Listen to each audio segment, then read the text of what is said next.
Dapat Alive naman eh. live video starting. Yan. Okay, sige. Check mo. Actually, pwede mo na siya i-vlog pa po ba? Ayan na. Yan. Yan. Naka ano na ba to? Walang sound to? Saan? Dito. Yan. Yan. Okay. Okay. Yan. Ayun. Wait, wala pa kaming naiinom. Teka lang. Kung nalagay ko. Yan. Fake to, fake. Wait, wait, meron tayong mga special na baso. Meron tayong... Hindi pare. May sponsor tayo. Hindi pare. Dumating na ang inevitable. Na pinagdideny natin for what? 9 years? Oo, pare. We sold out. Meron kami special na baso. Ay, meron kami special na baso. Ito mo. Hindi. Ito.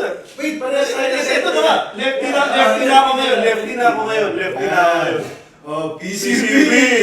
Getting shit face na naman mga kabikots kami na mga bago namin. Special mugs namin.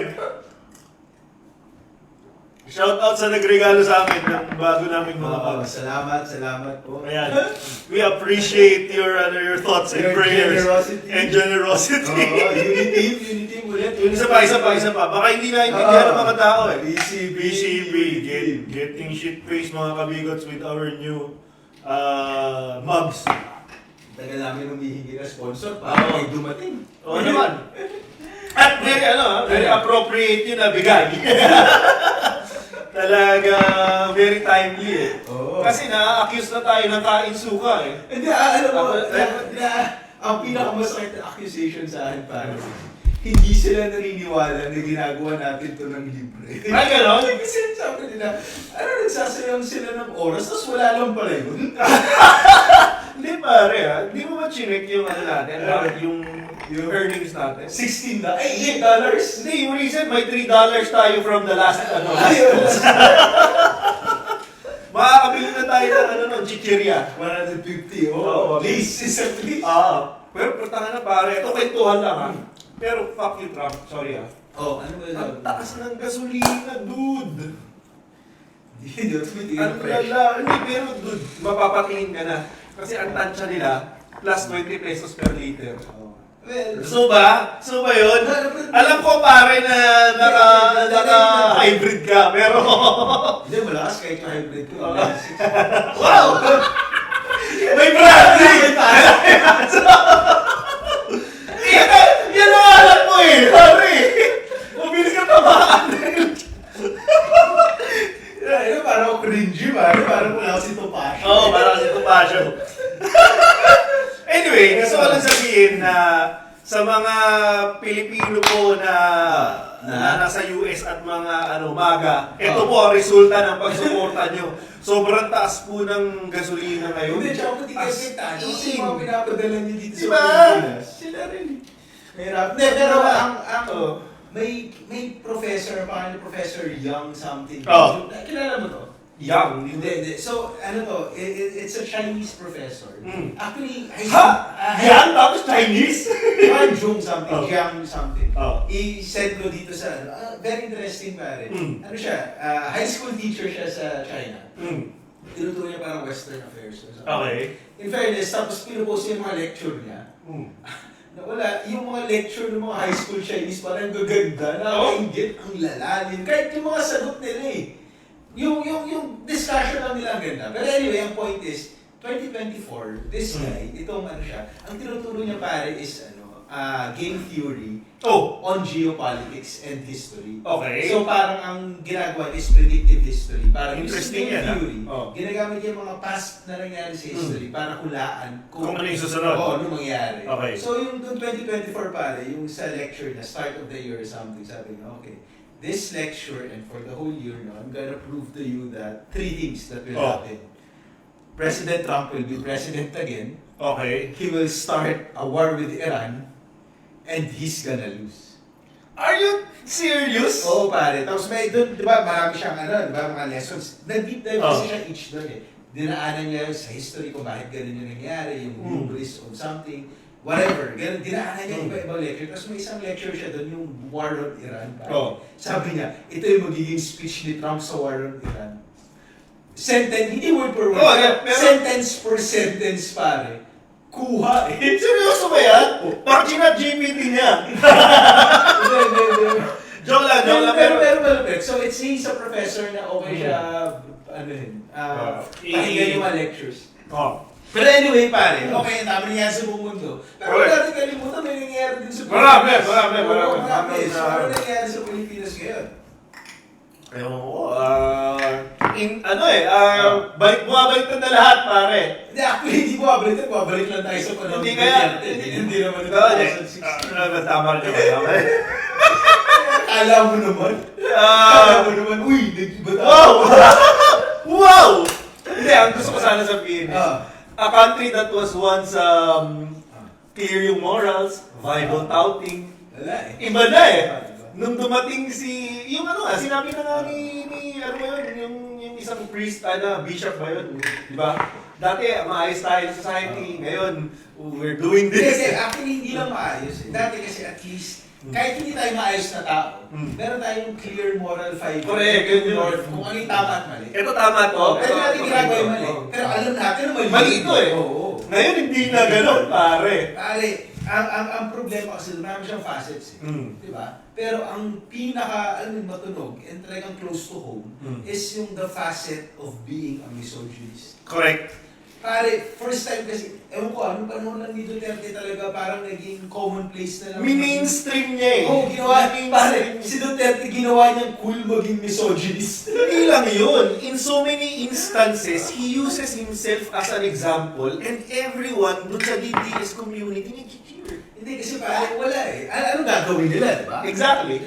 So anyway, Okay. so now we are gonna discuss pare yung situation. Alam ko, bombarded na yung audience sa usapan na to. So, at gusto namin sumali. Kasi dito pare, now, no, there are issues about women. Marami na nagsasalita. Correct. Pero alam mo kung sino dapat nagsasalita about these issues about women? Si Sas. Hindi. Bakit? Sinira mo yung punchline. Ay, sorry. Kasi dito tayong dalawang lalaki.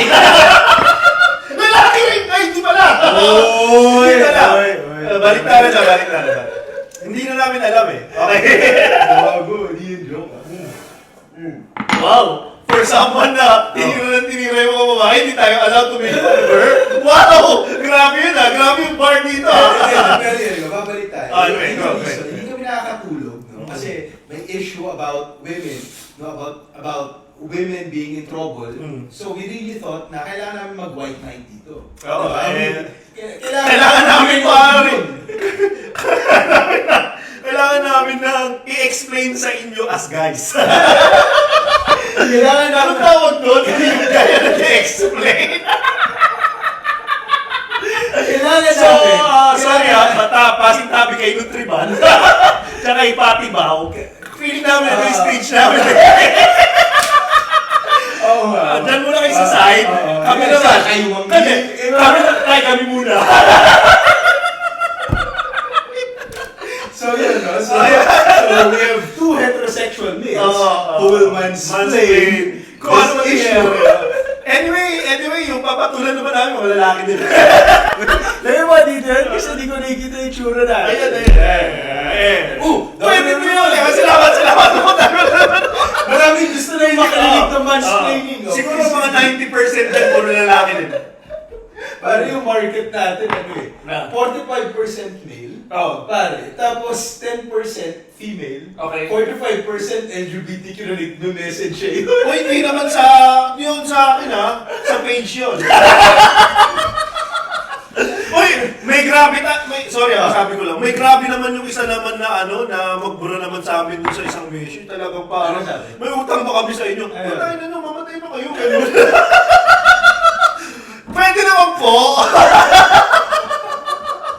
Pero nagulat ako kasi ang dami mga message. Guys, nakakatawa kayo.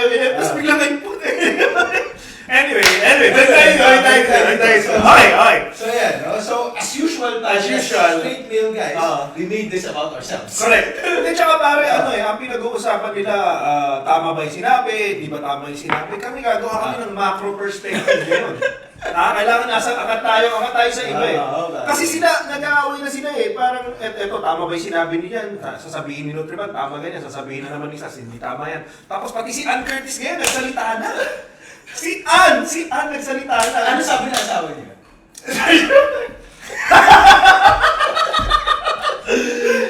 Kaya kailangan natin i-uplift ang mga lalaki, hindi sila makakagsalita. Hindi, yun kasi yung problema ngayon eh.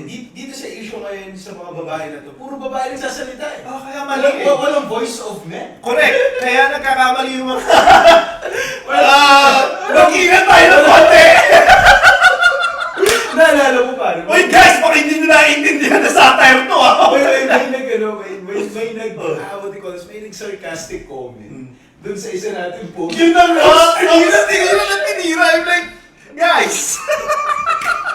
Pero anyway, Okay. babalik tayo. Babalik. Okay. So Okay. ngayon, we will discuss the top 3 signs of a manyak TDS. Oh. Pwede nyo iwasan. Oh. Kasi kilala namin to eh, mga lalaki to eh. Oh. Nasa circles namin to eh. Oh. Well, wala. Pero, di ba? Kilala natin to. So, we will guide you guys and mansplain yung kung anong iiwasan. Oh. Pero bago tayo pumunta doon, probably, dadaanan namin ng konti yung topic. Sana hindi kami mukhang preachy. Correct. Pero, hindi, actually yung goal. Parang Bible yan, pinipreach mo ano yung tamang gawin. Parang pare, di ba? Okay. So dadaanan lang namin itong 3 things na to. No? Kasi hindi namin kaya itong pagtawanan without being a little more serious at Correct. wala. No? So we want to first, give our thoughts Oh. suppose, no? Mm. On the situation. Big picture tayo para hindi tayo nag-uusap kung whether or not yung specific na ginawa is mali or not. Big picture ang babanatan natin. So, simulan mo na siguro. Sige. So, may 3 things kasi na nakita namin na talagang nagiging issue. No? So, first is objectification. Okay, ano ba yung objectification Ang muna? objectification kasi is that ang ginagawa mo, yung babae, inaano mo daw siya, daw. Parang nahihirapan ka! Para lang clear dito, lang clear, humingi kami ng tulong sa producer namin na babae para tulungan. Bakit ka nag-explain? Ano ka ba? Ikaw ang haligi ng tahanan! Ano ka ba? Sorry! May sarili kang bar dito! Tayuan mo to! Sige! Ito lang yung space ko ba? Ikaw ang nag-ganon yan! Sige! So, may tatlong things. So, number 1 is objectification. Ano ibig sabihin nun? So, ito yung mga 3 things na talagang manyak at hindi mo pwedeng gawin. Walang rason para gawin mo yun. No? Objectification is, in the context of a female, ang ginagawa mo is tinitrato mo siya as an object. Correct. And in this case, the sitwasyon ni nila Suntay, nila Topacio, tsaka nila Ni Jigoy. as a sexual object. Okay. Wala na iba, wala siyang talino, wala siyang feelings, wala siyang iba pwede gawin, butas lang. Okay. So, what you're saying is, from a human being na multifaceted, multi-talented, at maraming pwedeng gawin at contribute, you reduce the person to an object, To a sexual to a sexual object. To a vagina. To a vagina. Or, kung pwede rin naman ma-apply sa lalaki, Oh. kung ikaw babae, pwede rin Oh, objectify. pero- So, basta yung objectification. Okay. Objectification. Objectification. If when you talk about somebody, tapos nawawala ibang dimensions, yun yung objectification. Okay, so, that is wrong. Klaruhin natin. Oh, Objectification is wrong. We're not saying this is right. Paano gawin, ha? This is not a lecture on how to. Baka nalilito kayo. Next! It's wrong. Consent. Next! Consent. Ah. Hindi mahirap intindihin.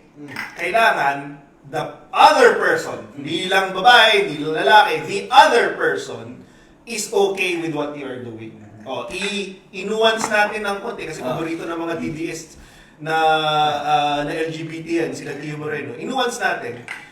Ang sinabi ni Ann Curtis, ginamit daw siya na disgusting example without her consent. Clear? So, it means na hindi naman masama to be sexual or intimate with someone.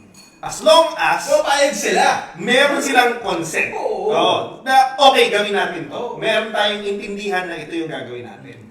Yung frame of mind na ginawa nung Suntay at nitong Topacio, I don't know why he's even here, walang consent. Clear na clear, walang consent. Okay. So, again, mali din yun. Ano ang point ng consent mo? Yung consent kasi nakatikit siya sa objectification. Ang consent kasi is giving the woman or women respect that they have autonomy over their own bodies. Correct. Over themselves. Diba? Kasi pag walang consent, tapos ang pangyari is you feel that you deserve to be able to just control their bodies. Correct. Diba? Or even in your head. Diba? So yun yun. Objectification, nakadikit siya sa consent eh. Kasi, yung point of objectifying something is reducing something that is powerless. Ang point naman ng consent is to be able to give power to Correct. the other person. It's empowering the other person to say no. It's empowering the other person, oy, wag mo ko isama dyan. Kasi buo akong tao eh. That is the point of consent. Correct. Actually, dagdagan ko lang pare kasi baka ma-confuse no. Hindi siya lang empowering recognizing that power actually. Na innate yun. Mali ako. Tama. Innate yun sa individual. So, yung consent is not coming from the person from the person who is asking for it. No? It is coming from the person itself. Correct. So, Okay. yung third is Last. context. Dito nagkakagulo. Dito nag-ano na tayo, tawag dito, nagtatag-of-war na tayo eh. So, ginugulo na natin lahat eh. Simple lang naman. Sige, explain mo kung paano yung point. Simple lang naman. Pero hindi, kasi ikaw na yung nagsisimula.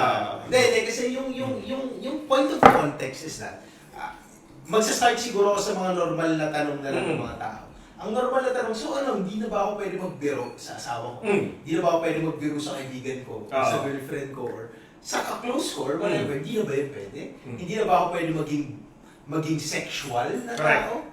Well, pwede naman pa rin. Basta, as long as una, papayag sila. Pangalawa, in the proper context. Kunwari, magbabarkada kayo or asawa mo siya, and talagang nasa context kayo na talagang magbibiruan kayo, then, in theory, dapat okay lang yun. Sa comedy club kayo, nagbibiruan kayo, part siya na pumunta ka doon, alam mo yung pinapasok mo, you're in the context of a funny situation na no holds barred, that's also context. Correct. So, yung point of context is I think this is a good example of a context thing. Pag sinabihan ka ng asawa mo kunwari or ng boyfriend mo, di ba, na nasa kotse, nag-joke sa yung boyfriend mo ng basto sa loob ng kotse, tapos nag-drive kayo, masayahin lang, masaya yung mood, then nakakatawa siya. Correct. Pero kung sakali nasa dinner kayo, kasama ng magulang mo, tapos nag-joke ng gano'n yung boyfriend mo, that's the wrong context, kasi weird and awkward. And, correct. diba, hindi ka naman pumayag na magkaroon ng ganung usapan. So, yun yung point of context.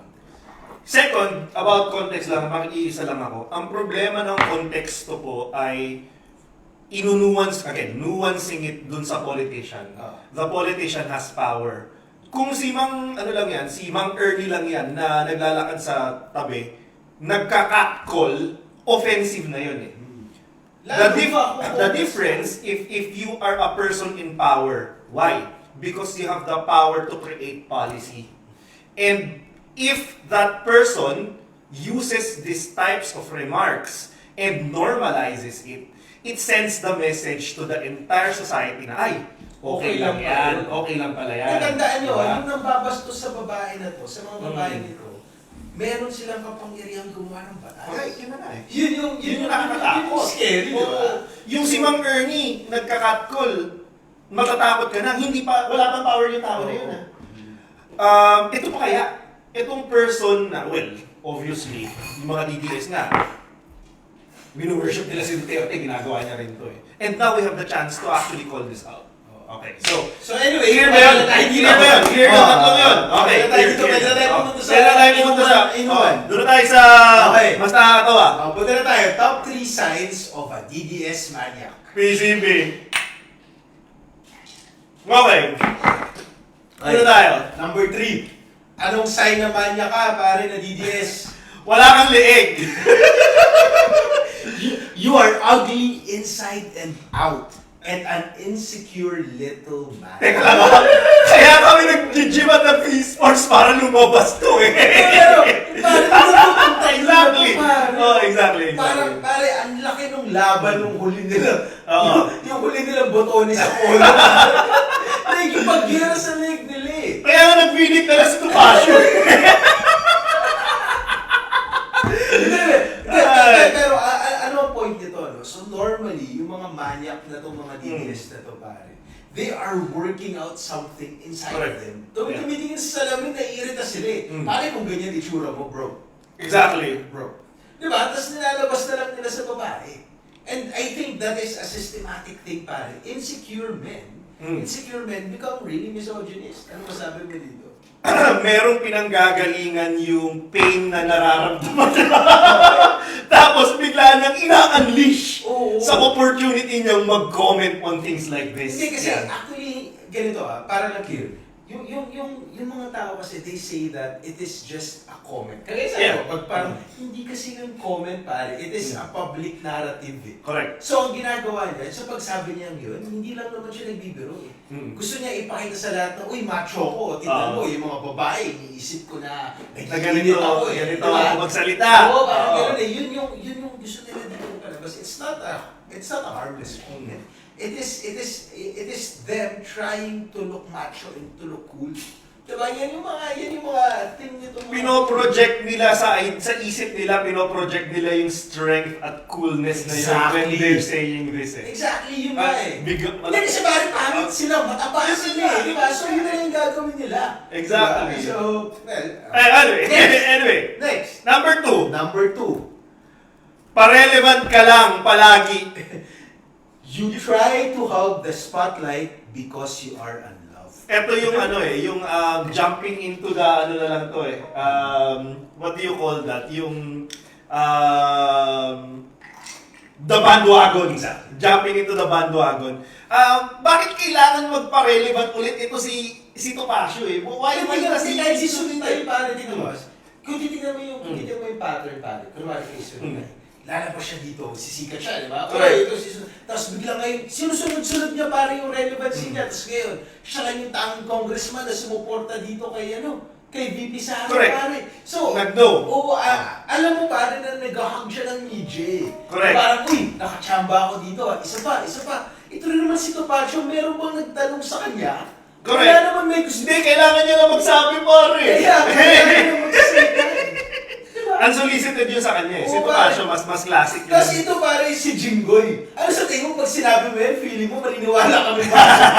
Ay, diba? Kasi si Jingo yung pinakakailangan gawin to eh.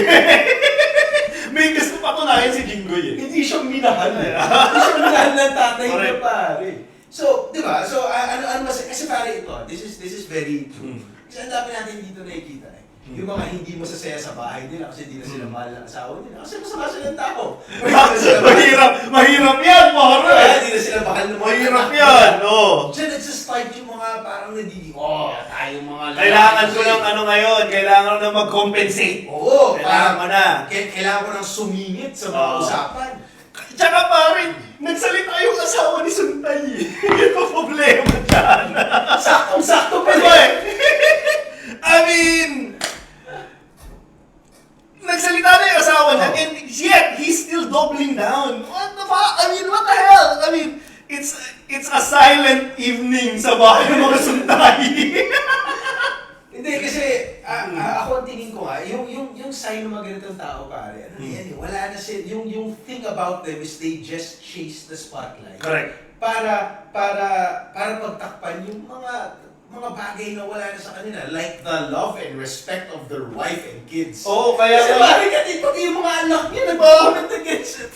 Kaya ngayon, yung pagmamahala ng mga DDO sa kinukuha Kaya, na. pare, parang si ano yan? Si Rocky. Wala na! Oo. Tinapon ko na lahat. Wait, may mga comments ba tayo? Isa. Lungkot na nga. Ayun, marami. Ayun. Live nga pala ngayon. Ganon ka-dedicated ng mga DDS, handang maging manyak para matabunan ng issue ni Inday. Ayan na, Oo. totoo yan. Totoo yan. In short, dapat ilugar. Oo. Dapat ang mga senador at congressman alisin yung honorable. Ayan, tama po yan. J. Vincent Pino. Ang naalala ko sa mga leeg nila, yung nasa sini Spider-Man, yung pinipigilan ni Spider-Man. Tama yan, tama yan. Last comment. Wait, di ba ma'am si Jinggoy at Topacio, umamin si Topacio before? Ha? I didn't know. Hindi ko alam. I didn't know that, I didn't know. Bakit ayaw nila pag nasahan? Uy. Oy. Okay, next. Di namin sure. Shout out po. Di ba bata pa? Ay, pa-shoutout po sa mga boss watching from Cebu. Oy! Oy! Bisaya daw, bay! Bisaya daw, hindi na DDS. Yawa! Pare, re-recruit ka, magtago ka. Okay, Ito si sige. Alfie. Alfie, magtago ka. Okay. Why? Sige. Oh, go. Next. Number one. Number one. Number one. Oh, pare, number one, sign of a genius Yeah. maniac. You cling to power! You overcompensate for your Yan na yun. shortcomings, pare. Ay, naku. Yun na yun. Mm. Yun na. Hindi kasi pare, dugtong-dugtong yan eh. Di ba? Mataba ka na, pare, wala kang liig, Oo. tapos biglang hindi ka pa mahal ng mga tao, Correct. tapos di mo pa nakikita yung edits mo, pare. Ang hirap eh, kasi pag nakikita ka natin sa picture mo eh. Wala, Diba? wala na. So, pare, mag-overcompensate ka na lang. Oo. Papakita mo na lang sa buong mundo na ako yung pinakatigas, yung mga babae ay under me. Ganun Correct. lang yun, pare. I wouldn't be surprised, pare, if all of them, well, obviously kay Sintay, no? If all of them have, domestic problems with their wives. The three of these Ay, hindi people. umabot yung edits nila. Hindi ko alam. Uy! Uy! Uy! Pero, sorry, very tangent. Pero kwentuhan lang naman. Kilala mo si Chad Ochocinco? Oo! Football player, di ba? Oo, matagal na yun, matagal na. Meron siyang kwento pa. Mm. Meron siyang kwento. Sabi niya, one time, I'm having horizontal activities with this woman. Mm. And it hurt me. Mm. Tapos tinanong siya interviewer, why? Mm. Because when I was there, and I put on my pee Oh. sabi niya, and I put it in. Mm. And then she said, go deeper. But everything's already in. It hurt me. Uy, pero this is a black dude, ah. Oh, So, paano pa kami mga moreno lang? Anyway, so yun. I think the point of this is we're not only making fun of their penises. Correct. We're also making fun of their own ego. Ang problema kasi sa mga lalaki na ganito, yung mga manyak and everything, nakadikit yung pagkalalaki nila sa mga bagay na weird. Mm. Di ba? Nakadikit yung pagkalalaki nila sa dami ng babae nila. Nakadikit yung pagkalalaki nila sa mga tao na kaya nilang i-overpower. Mm. Nakadikit yung pagkalalaki nila para sa mga tao na, I don't know, na mga sinira nila or, alam mo yan, it is that, doon nakadikit yung manhood nila, which is quite weird. Diba? So, ano nangyari pare? They cling to power and they do everything for it. Kahit DDS na lang sila, kahit naman basto sila ng babae, kahit iwanan nila yung pamilya nila. Diba?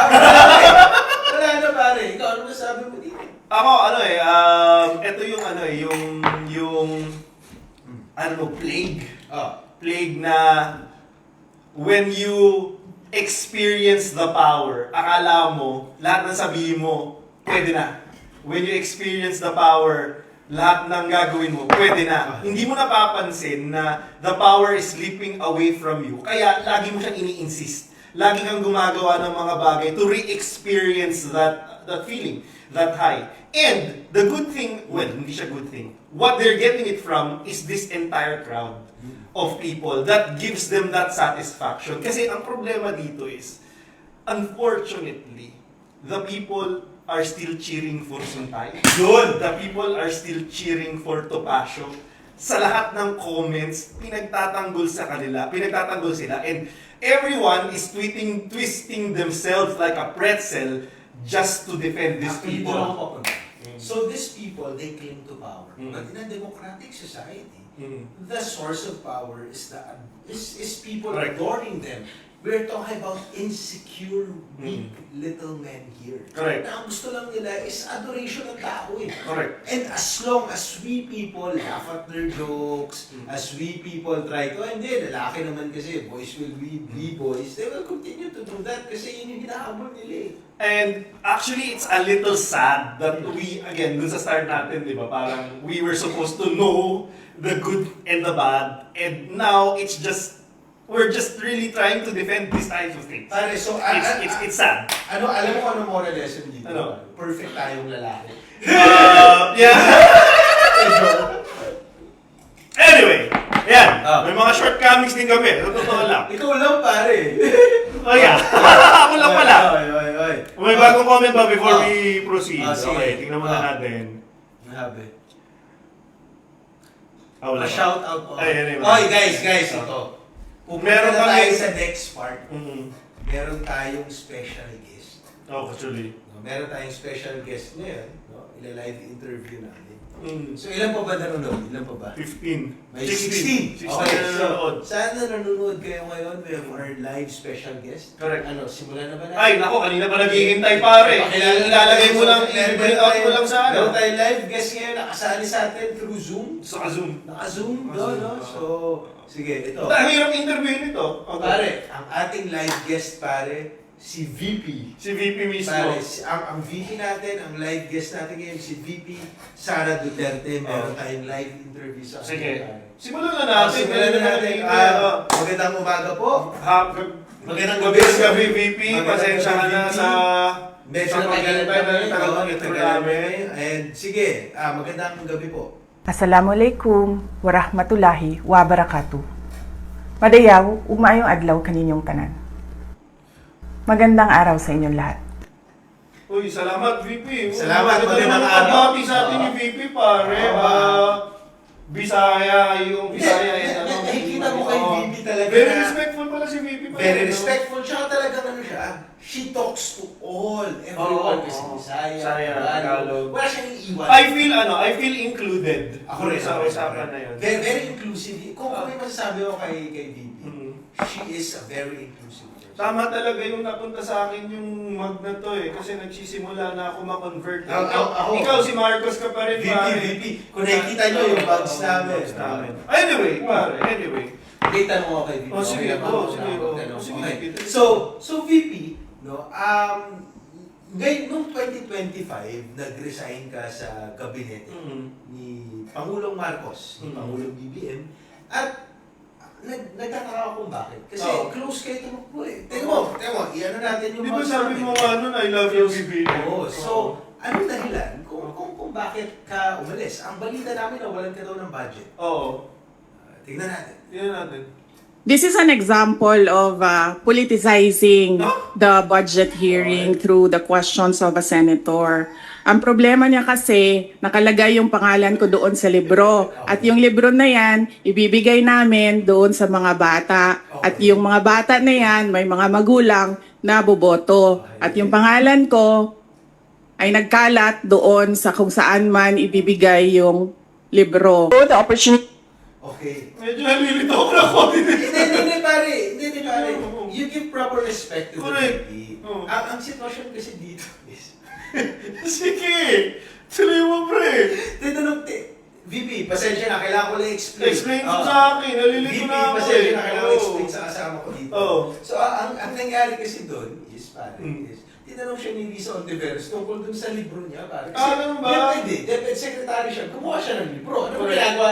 Paano ka mag-educate? Siyempre, ganun sulat yung libro. Oo, Sulat sulat yung siya ng libro. libro. Tapos, ang sinasabi lang niya, no, ang tinatanong lang ni Senator Ontiveros, paano nyo gagamitin yung pera? Kaya nga, Sa oo. kasi tinatanong niya. So, apparently, kaya pala siya umalis. Dahil Kasi doon. pinopolitika siya eh. Yun na nga eh. Hindi kasi, Hindi ko na kunin agad. pare, Oo. ano yan eh, DepEd Secretary. Correct. Ano ba ang number one na trabaho ng DepEd Secretary? Gumagano ng confidential funds? Pare, magtayo ng mga... Magtayo ng mga eskwelahan. Mga eskwelahan. Eh, nung panahon niya kasi pare, ang target nila noon, 6,379 classrooms. Okay, wait. Noong 2024, meron siyang 6,000 Meron target, target na 6,000. Ilan? 379 classrooms. classrooms. Tapos may budget siya noong 2024. Meron yan, definitely. Siyempre, para itayo yung Oo. mga classrooms. Sinet up yan ng DPW eh. Oh. So, ilan yung natayo niyang classroom? 192. 192. Oo, pare. Out of 6,000. Correct. Meron siya natayo 192. Oo. Uy, mataas yun ha. Nasa 3% yan. VP Sara. Yeah. I mean, medyo... Question ka. Oo, may question ako. Nakakagulat. Kasi, kung ang target ay 6,000, bakit 192 lang yung natayo mo? Eh, kung may budget ka naman. Pakinggan natin. the opportunity to defend the OVP 2025 budget proposal by question and answer. I will leave it to the House of Representatives to decide on the 20... Assalamualaikum. Ano nangyari kay VP, pare? Nawala! Hindi. Ganyan yan talaga. Umalis yan bigla. Hindi, pare. May sinabi siya. Ulitin na. Sige. VP. Sorry, VP. Pwede bang paulit? Sorry. Bro, the opportunity to defend the OVP 2025 budget proposal by question and answer. I will leave it to the House of Representatives to decide on the 2025 budget. Oh. Pare, Okay. Pare, sige. Tuloy mo yan. Nagtatanong lang naman kami, VP, pare. Correct. Nagtatanong, ay na tayo sagutin. Hindi, akala ko ba for transparency si VP? Hindi, pero right naman yun. Ay, sige. Right, Tama kasi- naman eh. Oo, right naman yun eh. Kasi Sorry, ang VP. sitwasyon is, wala siyang, noong 2025, hindi siya nabigyan ng budget. Okay. Tapos nung pinapa-defense sa kanya, ano ba sinabi niya? Sabi niya, he will give it to, he will Allow allow. forgo her right, Oo. and hayaan na lang Ang House of Representatives. na mag-decide. Mag-decide. oo. Binigyan mo siya ng budget? Meron din. Binigyan ka ba ng budget? Si- Noong 2025? Parang hindi. Parang hindi. Meron. Meron Meron naman. Okay. Pero ang next question, so siguro kaya nga siya umalis dahil doon. No? So kasi napolitika siya pare. Actually, Kasi pinapatayo siya ng 6,000 na classroom, ang nagawa niya lang 192. Ang hirap daw kasi naman magtayo. Hirap. Ikaw, nakapagtayo ka na ba? Wala. Exactly. Siya ka may 192 eh. Oo nga. Ikaw wala eh. Zero ka eh. Zero ka nga eh. Sige, then punta naman tayo sa ibang subject. Sige. Sara, VP Sara, pasensya na. VP Sara, ano yun? Meron ko bang thoughts on the West Philippines? Oo, mainit na issue yan. Yeah. Sige, Iba ka na. Hindi ko alam. Pero isang beses sinabihan ko talaga si Senator Amy. Sabi ko sa kanya, kung hindi kayo tumigil, huhukayin ko yung tatay ninyo. Yung tatapon ko siya sa West Philippine Sea. Sinabihan ko si Senator Amy. Okay. Meron siyang plano. Malupit po yan ang foreign policy. Pare, for anything else, it's unique. Correct. Hindi ko na malagay. Wala pa eh. Ang yung mga sinasalvage, ganyan. Pero sa foreign policy, hindi pa nagawa yan. Pare kasi, First of its kind. pare, mga normal foreign policy, pare. Di ba, dadalhin mo sa arbitration. Correct. Di ba? Or magkakaroon kayo. Ah. Pare, kahit nga si kahit si Marcoleta, parang meron din siyang plano. May plano diba? siya eh. I-reshape yung Oo. I-recalculate yung mga i-recalculate yung coordinates, Si ganyan. Sarah, parang malupit yung plano. Anong plano niya, pare? Itatapon niya yung tatay ni Amy, pare. Si Marcos Sr. Correct. kukunin na yung ano. And to think na si Amy yung tumutulong sa kanya. Hindi na pare, alam mo kung ano malupit doon? Mm. Kasi yung West Philippine Sea, kaya siya gustong kunin ng China sa atin. Oh. Kasi it is of its marine diversity and Ay, its okay. ability to have a lot of food. Kasi Correct. yun yung thing about China, they are not food secure. Mm. Kaya nila gusto kunin yung West Okay. Philippine Sea. No? Pero pag tinapon doon yung katawan ni Marcos, mapopoison yung mga Yung mga isda doon, nag-iisip siya pa. feeling ko mamumutate sila sa taas ng formalin eh. Diba? Preserve. Pag linagay niya doon, mawawala yung biodiversity. Pag kinain ng mga kalaban, Oo, malalason sila. malalason. Malalason sila. Sila ngayon. Magaling. Genius. Advance, VP Sara. advance. Magaling po kayo. Oo. Magaling. So, nabanggit ko rin na, yun nga, galit kayo kay BBM. Di ba? Meron ko bang siya itanong tungkol dito sa galit niya? So, paano po ba? Ang balita namin is, Ayaw nyo kay BBM? ayaw nyo kay BBM. Oo.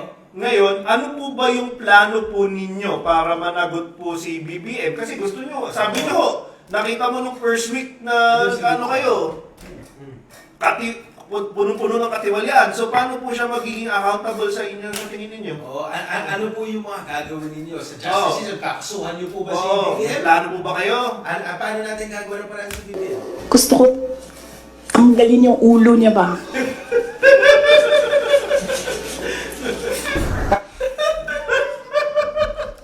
That's fair. I mean, it's not traditional. But, Pare, if I may say this, okay. alam mo ano tawag doon? Oh. Extrajudicial killing.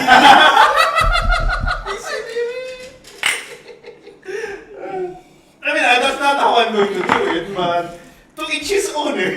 Di ba? Hindi, tapang at malasakit. Malasakit. Doon siya sa tapang doon sa part na yun. Oo. Nasa tapang siya. Yung malasakit siguro later. So, yeah. Anyway, ganun daw. Para ito, ang balita natin, Ano? na yung ano niya na iaalay niya na ang kanyang Proverbs 19, pare. buhay Sabi para niya. sa kabuhayan ng mga Pilipino. Ano pong masasabi niyo dito sa pag-alin yun. Oo, sa buhay nyo, narinig namin po na gano'n. Nung namatay ako, I already asked a person to take revenge against 3 individuals. Napaka 2, 3. 2-3 para 6-7 lang yan. Hindi, nalito siya eh. Ang iniisip niya, dalawa lang kalaban niya. Tapos ngayon, 3. Tatlo pala. So, Nadagdag niya. so, VP Sara. Hindi, wait lang. Si Liza, Si Marcos, Sino yung si pangatlo? Romualdez. Ay, oo. So, ang sinasabi mo, madam, Oo. bibigay mo Sorry, yung buhay sorry, mo. sorry. Tapos pagkabigay ng buhay mo, diretso ganti. Oo, ganti na, ganti. Ay, tapang Ganti ang yan. malasakit talaga. Nandun pa rin siya ulit sa tapang. Wala niya ko marin. Hindi ko mahanap yung malasakit na part, pero sige, dun sa ako sa Hindi, tapang. kasi... Baka ano yan, Pareto principle yan.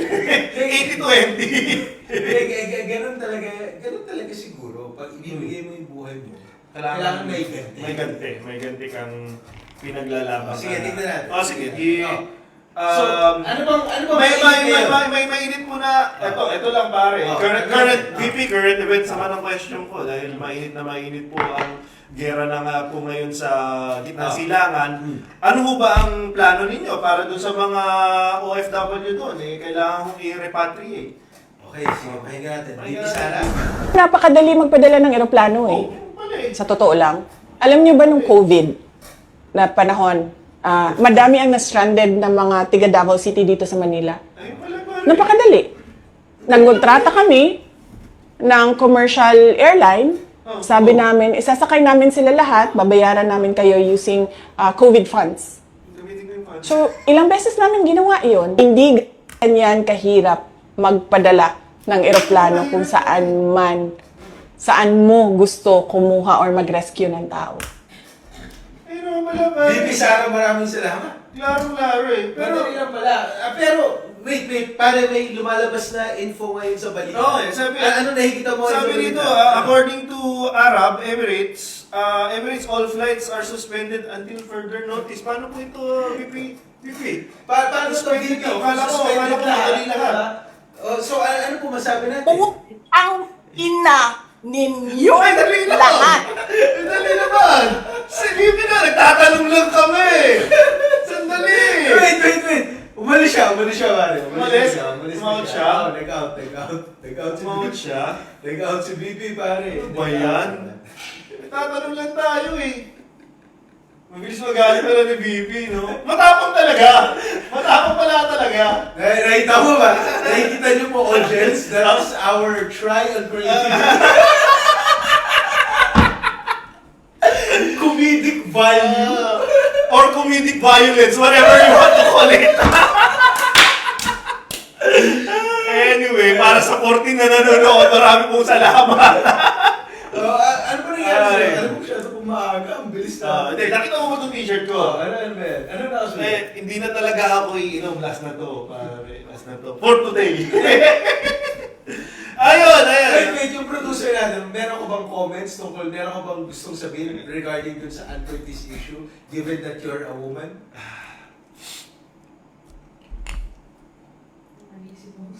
Mali si Bong Suntay. Mali ba siya doon? Mali si Bong Suntay. Dapat ganun ang sagot. Mabilis ang sagot. In other news pare, para lang naman na klaruhin lang natin yung mga nangyari na past. No? So, seriously speaking po, mga kabigots, medyo gumaganda po ang takbo ng impeachment complaint. Klaruhin natin to. No? Sige, So, sige. from the Justice Department, isa lang ang nag-no. Sino? Sino kaya? Sino yun? Ang favorite natin na mag-imagine ang nag-no. So it's 54-1 ang nagsabi na sufficient in substance yung dalawang impeachment complaint na kay Sara. Kaya lang, meron ding malungkot na balita. Meron daw threat sa life nung Ramil Magdriaga pare. Ito yung pwedeng mag-testify na nakatanggap nga ng pera si VP Sara. Nakakulong to ngayon. Buti na lang, kinuha siya ng NBI para protektahan because meron daw threat sa life ni Madriaga. Siyempre, si VP Sara, sinasabi niya na hindi niya to kakilala. Pero sinasabi naman ni Madriaga, ano tayo, I work for you, ganyan. So, isa kasi sa mga impeachment na articles of impeachment, ito nga, yung pag-receive daw ng funds mula sa mga drug lords at all other entities na masasama na nakaka-receive si Sara. So, that's also an update. Right now, ang susunod na po na mangyayari dyan is binigyan ng 10 days si VP Sara from the time na nag-vote sila. 10 calendar days lang. Non-extendable yan. So, we will see now kung paano ba sasagot ito sa Sara. Wala silang choice dito eh. Otherwise, mag-vote ulit, dadali na sa plenary kung i-impeach na siya or hindi. I would suppose na, well, from history, hindi siya sumasagot. Pero dahil may mga abogado siya, sinasabi nila na kailangan lumaban. Pwede ba magkaroon dito ng medyo unpopular Opinion? Oh. Natatakot ako kasi pare kung mag-impeach si Sara tapos hindi siya mabigyan ng opportunity na tumakbo, na i-politicize tong issue tapos maging martyr si Sara. Okay lang sa akin basta ma-found guilty kasi pag na-found guilty, hindi siya pwede Hindi, yun nga ibig ko Oh. sabihin. Kung hindi siya mabigyan ng opportunity na tumakbo, baka mas maging martyr siya eh. Ako okay lang yun, ilayo-nice niyo siya basta hindi siya maging presidente. Pare, hardcore na ako dito. Wala na akong bakit. Pigilan nyo yan. Alam mo bakit? Oh. May chance manalo kasi yan eh. Sobra. Kaya ako, pare, if I'm being honest about this conversation, sobrang konti lang natin compared sa 30 million na bumoto sa kanila before. Hindi natin alam kung ilan nang na-contribute ni Bongbong doon sa time na yun. Ano? Pero yung mga surveys, mataas talaga siya. Hindi nakakatakot naman talaga. Kasi pare pag naging presidente yan, Di ba? Pare yun nga ang point eh. Ang Pilipinas po ay hindi lang demokrasya. Tayo po ay isang representative representative democracy na may konstitusyon. Kasi kung demokrasya lang tayo, may tyranny of majority. Okay? I-overpower lang tayo ng lahat ng supporters. Buti na lang, meron tayong constitution that actually protects us from situations like this. And this is the reason why we all need to focus dito sa impeachment complaint na to. let's Sabi see. ko, pare. I really still believe that, the ballots No. could still, I don't know, give better. Pare, I know... Hindi ko ma-scrape off sa isip ko kasi na feeling ko it would just not be that good. If Sara What's the would worst not- case scenario that you're thinking if ever na hindi siya mabigyan ng chance to I run? don't know, another revolution kung saan magkakaroon ng CONCON. Diba? Tapos yung CONCON na yun would be able to put Sara in place and then now pwede na maging presidente for more than 6 years. Possibly. Yun na. Pero if recent events are a sign, yung tay kami na pumuna na signature campaign is less than 200. So, while it's true na pwedeng magkaroon ng initiative, medyo tamad sila pumirma. is all I'm saying. Pero siguro iba yung situation kapag... Tingnan natin kasi another thing also to look at is that it is also it is also documented that the Chinese government really supports the Exactly. war. So hindi natin pwedeng maliitin yung support na pwede nila makuha, lalo na financial support in terms of putting in another like EDSA revolution. Correct. Obviously, hindi malayo mangyari yan. Especially nga kung ako, ang prediction ko, and I hope I'm wrong on this, pag malapit nang ma-find na guilty, magre-resign to para lang hindi matuloy yung... Ganun talaga. Para hindi matuloy yung... Yun din yung another wave. Wala naman tayo ibang magagawa. Ang problema kasi yung mga tao na gusto na siya. Oo, wala na eh. Actually, ang gusto ko lang malaman talaga, sino ba talaga yung tao sa gitna? Yun yung interesting. Sino sa gitna? Yung mga tao na pwede mo pang makonvince. Actually, Kasi yung mga nasa dulo, wala na yan. Yan na talaga yan. Pero for sure, laging may tao sa gitna. Actually, di na ako maasa sa mga tao sa gitna eh. Ang isip ko na lang, meron bang isang political figure na kayang dalhin yun? Gets mo? Kayang hatiin yung boto na yun. Kasi, So you just talk about political machinery, hindi na to like convincing people. hindi na, hindi, actually, Ba't natin ito ginagawa? Hindi. Actually, ginagawa ko to dahil mahilig ako sa self-aggrandizement. Tama ba yun? And mansplaining Oo, to him, mga oo, parents mo. oo. And I like the sound of my voice, by the way. I don't know if you notice. But yeah, feeling ko there has to be a politician that would come from somewhere that could potentially divide that particular block. Yun yung kasi ito pag tumakbo si Bam, Habang hinihintay natin si Vico Soto. pwede. Pag nilagyan natin si Bam dyan, or si Lenny, or si Risa, Wala, it's kulang. At the same time, pagka inendorso pa yan ni BBM, mas malala pa yan lalo. As in, baka, Sabi mo? wala. Alam naman Ano natin na. natin si BBM eh? Oo, pero huwag niya sana sabihin siguro in public. Bigyan lang ng pera. Ano yun? Bigyan ka lang ng pera, huwag kang mag-endorso. Ayaw ko din yung endorsement mo, sa totoo lang eh. Oo, pero Na kalawang yung mo na yan eh, endorsement mo na yan eh. Pero kung kaya mong immobilize yung Solid North, yung to vote, yung makinali, yung mobilization ng tao, Solid North, Correct. parts of Mindanao. Parts of Mindanao, oo. So, yun yung, I don't know. Possibly. Pero it's, guys, focus tayo dito. Clear and present danger, if I may use that term. Ang may magandang opinion dito para si Nutriban eh. Kasi may nag-comment na, alam mo kaya natalo si Lenny dahil sa mga supporters niya. Oh, So gustong minimize itong nag-comment kay Nutriban ni Pam. Mm. Itong yung mga ganito natin, Oo. Tapos, ang ganda na sagot ni Nutriban eh. Mm. Isa-isa niya, hindi lang yan yung meron tayong makinarya na tinatawag, hinahati-hati yan per district, yung mga tao na buhat, yung mga boto, ganito, etc. Correct. And that is the reality of how this works. Diba? Mm. And also, ito yung pinag-uusapan natin kaya nga political dynasty suck. correct. Kasi democracy is not really true democracy Mm. because there are some systems and powers involved. Correct. Pero anyway, parang we're dragging too much time, I suppose. I know. Baka na-board na sila sa atin. Nahin talaga nanonood. Maraming salamat sa ating experiment today. Marami tayong experiment today. Mula sa baso hanggang sa Ulit! PCB. Yung team shit page, mga kabigot. Maraming salamat.